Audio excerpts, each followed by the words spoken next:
Promosso con riserva, Matteo Renzi, Presidente del Consiglio, e il suo Job Act hanno colpito nel segno. Da Confindustria e il sindacato anche in Veneto le reazioni sono positive, anche se si attendono le misure al via il 1° maggio. La più attesa in assoluto è la distribuzione di 10 miliardi di euro nelle tasche dei ceti medi e bassi.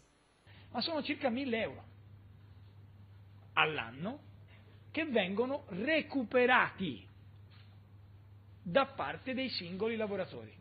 Misure attese da 20 anni e che oggi, che sembrano finalmente partire, fanno gridare di soddisfazione in primis gli industriali veneti, ma anche i sindacati stessi. È un buon avvio, va nella direzione anche che io personalmente avevo auspicato, perché credo che in questo momento, in questa fase, per creare posti di lavoro e soprattutto per non perdere degli altri, sia estremamente importante che si metta in circolo del denaro. Il primo giudizio mio è positivo anche perché dimostra un'attenzione con la fascia di giovani dai 18 ai 29 anni che anche nella nostra provincia ha raggiunto un 30% di disoccupazione.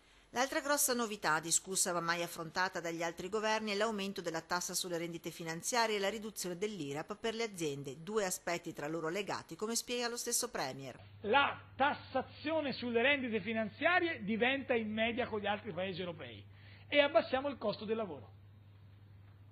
E già la CGIA del Veneto, abituata a fare i conti, guarda al risparmio. La riduzione del 10% dell'IRAP garantirà per ciascuna azienda italiana un vantaggio economico medio annuo pari a 792 euro, un'operazione che riguarderà 4 milioni e mezzo di imprese per un loro risparmio complessivo di 2,4 miliardi di euro. Tassazione delle rendite che non scandalizza Confindustria e fa applaudere la CGIL. È chiaro che con i conti a zero da qualche parte bisogna andare a prenderli. Tassare le rendite rispetto al lavoro credo sia una scelta che va condivisa. Sono d'accordo con il diminuire l'IRAP alle imprese ma aumentando la tassazione delle rendite finanziarie e adeguandola alle percentuali europee. Questo mi sembra una mossa intelligente che va nella direzione di tassare le rendite e non tassare il lavoro. Governo promosso, ma lo si attende la prova dei fatti. Diciamo che per me va oltre la sufficienza per il momento. Adesso aspettiamo, magari io sono confidente di poter arrivare a un bel 7, 7,5. Se li portiamo tutti a casa io darei 8, anche abbondante, bisogna portarli a casa.